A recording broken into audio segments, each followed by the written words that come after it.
VOA This Morning.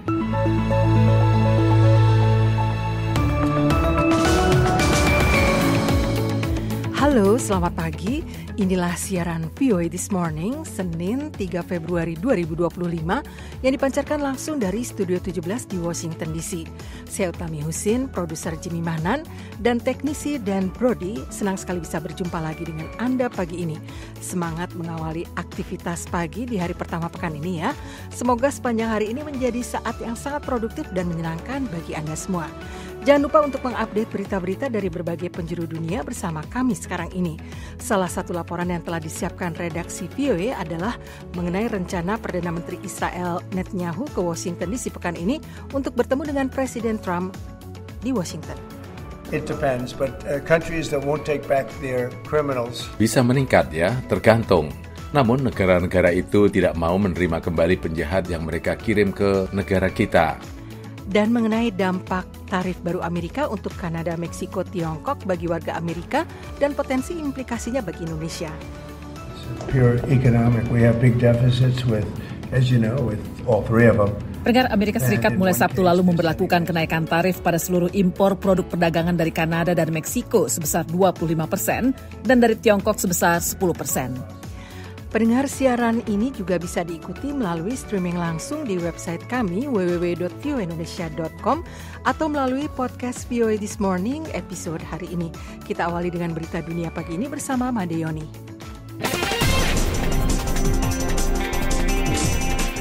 Selamat pagi pendengar. Menlu Amerika Marco Rubio pada hari Minggu bertemu dengan Presiden Jose Raul Mulino di Panama pada tahap pertama dari lawatan resmi pertamanya ke luar negeri sebagai diplomat tertinggi Amerika.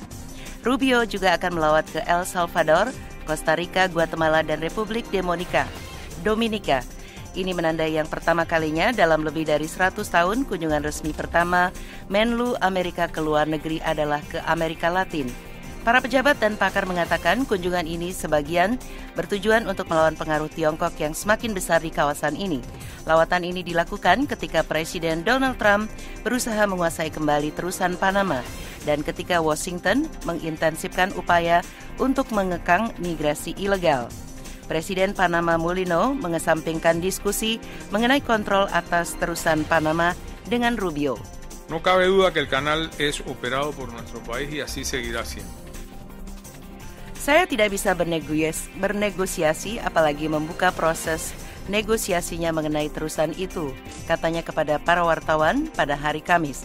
Itu sudah ditutup, terusan itu adalah milik Panama. Serangkaian gempa bumi di dekat Pulau Santorini, Yunani telah membuat pihak berwenang menutup sekolah-sekolah, mengerahkan tim penyelamat dengan anjing pelacak dan mengirimkan instruksi kepada penduduk termasuk permintaan agar menguras kolam renang mereka. Meskipun para ahli gempa mengatakan bahwa 200 lebih gempa yang melanda daerah tersebut sejak Jumat ini hari tidak terkait dengan gunung berapi di Santorini yang pernah menghasilkan salah satu letusan terbesar dalam sejarah manusia, penduduk setempat tetap waspada. Gempa terkuat yang tercatat adalah berkekuatan 4,6 skala Richter terjadi pada pukul 15.55 hari Minggu pada kedalaman 14 km, kata Institut Geodinamika Athena. Beberapa gempa berkekuatan lebih dari 4 skala Richter dan belasan gempa berkekuatan 3 skala Richter menyusul. Tidak ada laporan mengenai kerusakan atau korban jiwa.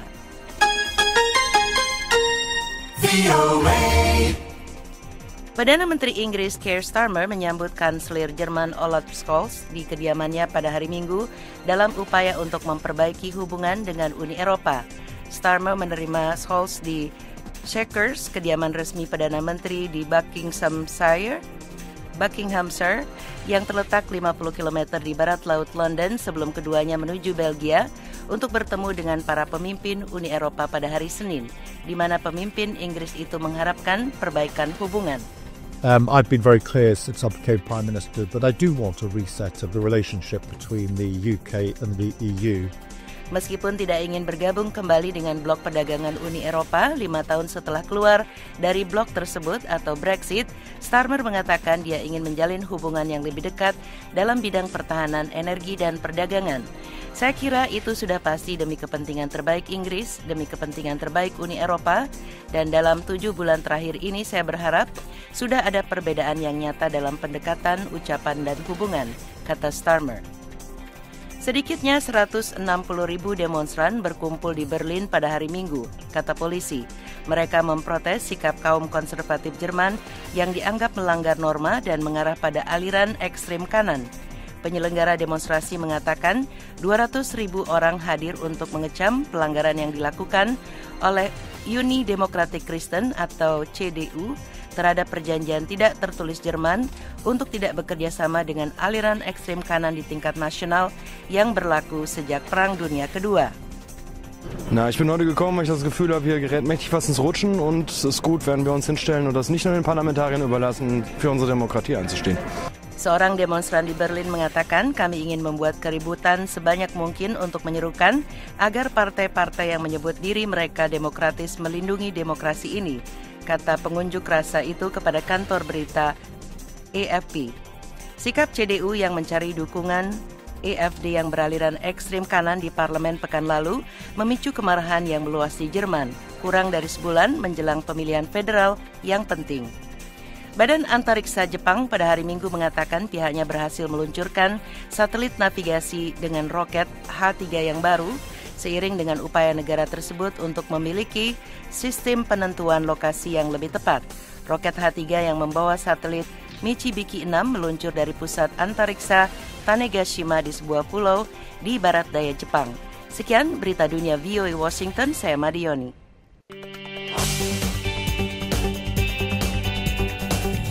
Sementara Perdana Menteri Israel Benjamin Netanyahu bersiap-siap melakukan perjalanan ke Washington untuk bertemu dengan Presiden Donald Trump, Hamas membebaskan 3 sandera Israel dan Israel membebaskan puluhan orang Palestina yang dipenjarakan. Tahap berikutnya dalam gencatan senjata Gaza diperkirakan masuk agenda pertemuan kedua pemimpin pada hari Selasa. Inilah laporan wartawan VOA Linda Gradstein dari Yerusalem. Keith Siegel yang memiliki kewarganegaraan ganda Amerika Israel termasuk di antara 3 sandera yang dibebaskan hari Sabtu. Warga negara Prancis Israel, Ofer Calderon, dan warga Israel, Yarden Bibas, juga dibebaskan Sabtu lalu. Istri dan 2 anak lelaki Bibas juga disandera. Hamas memberitahunya bahwa ketiga orang itu tewas dalam serangan udara Israel. Israel belum dapat mengukuhkan kematian mereka. Sebagai bagian dari kesepakatan gencatan senjata, Israel membebaskan puluhan orang Palestina yang dipenjarakan. Israel juga membuka kembali pos penyeberangan Rafah antara Mesir dan Gaza yang akan memungkinkan 50 orang Palestina setiap hari untuk meninggalkan Gaza guna mendapatkan perawatan medis. Tahap pertama gencatan senjata dimulai 1 hari sebelum Presiden Donald Trump dilantik. Beberapa analis dan sejumlah orang Israel mengatakan Trump berperan dalam mendesak Hamas dan Perdana Menteri Israel Benjamin Netanyahu untuk mencapai kesepakatan. Netanyahu mengatakan, I believe that working together again, we will raise the US-Israel alliance. Saya percaya bahwa dengan bekerja sama kita akan meningkatkan aliansi AS-Israel ke tingkat yang lebih tinggi. Saya yakin bahwa kita akan mengalahkan poros teror Iran dan mengantar era baru perdamaian dan kemakmuran di wilayah kita. Perundingan tahap kedua gencatan senjata dengan Hamas siap dimulai, sementara Netanyahu menjadi pemimpin asing pertama yang bertemu dengan Presiden Trump di Gedung Putih. Tahap kedua itu menyerukan agar para sandera Israel dibebaskan. Ada gencatan senjata jangka panjang di Gaza dan penarikan pasukan Israel. Netanyahu tampak ragu-ragu untuk melangkah maju. Gail Talshir adalah profesor ilmu politik di Hebrew University. The only one that can actually make Netanyahu continue with the deal. Satu-satunya yang dapat benar-benar membuat Netanyahu melanjutkan kesepakatan adalah Presiden Amerika Donald Trump sendiri. Salah seorang mantan mitra koalisi garis keras Netanyahu, Itamar Ben-Gvir, telah menarik diri dari pemerintahan. Mitra lainnya, Bezalel Smotrich, mengatakan ia akan mundur jika pemerintah melanjutkan gencatan senjata. Itu dapat membuat pemerintah Netanyahu jatuh dan memaksa pemilu baru. Analis Israel mengatakan Trump memiliki visi lebih luas untuk Timur Tengah. Kata Talshir, kita tahu 2 tujuan besar yang ditetapkan Trump. Pertama adalah membawa pulang semua sandera. Kedua, melangkah menuju perdamaian regional dengan Saudi. Dan kita tahu juga bahwa Saudi tidak akan dapat melangkah maju dengan kesepakatan semacam itu tanpa unsur Palestina di dalamnya. Bagi orang-orang Palestina di Gaza, prioritas utama mereka adalah membangun kembali. Tim VOA melaporkan, Utami Husin, Washington DC. VOA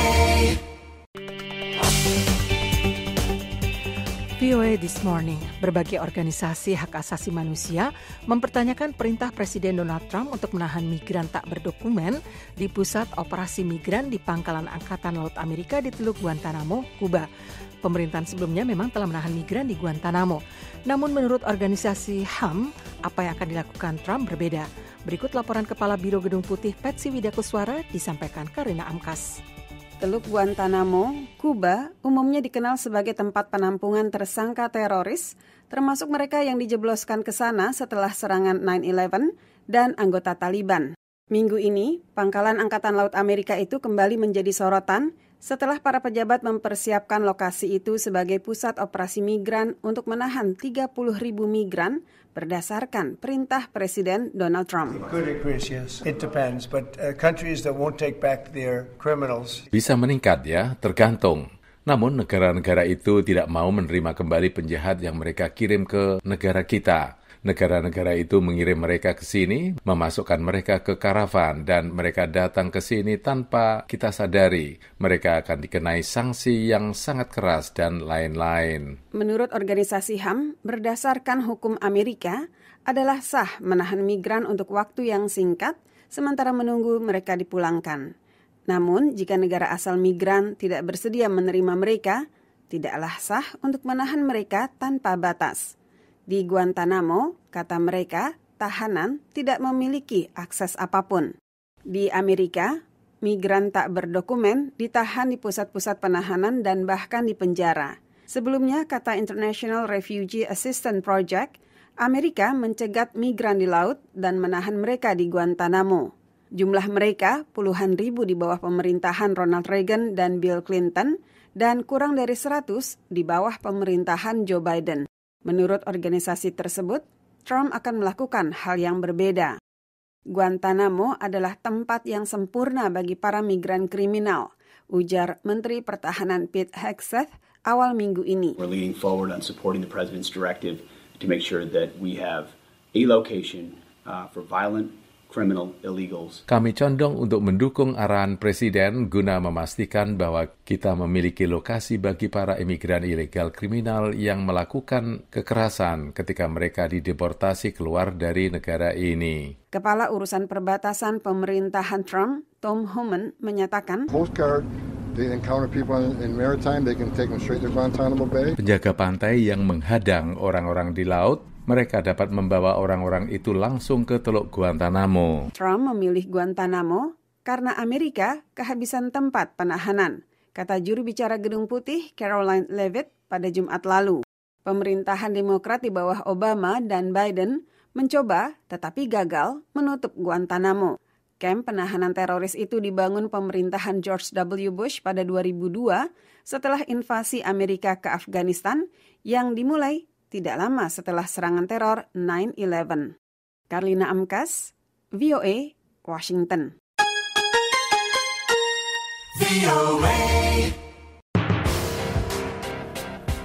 Pendengar, Presiden Amerika Donald Trump memberlakukan tarif baru yang bervariasi terhadap seluruh produk dari Kanada, Meksiko, dan Tiongkok.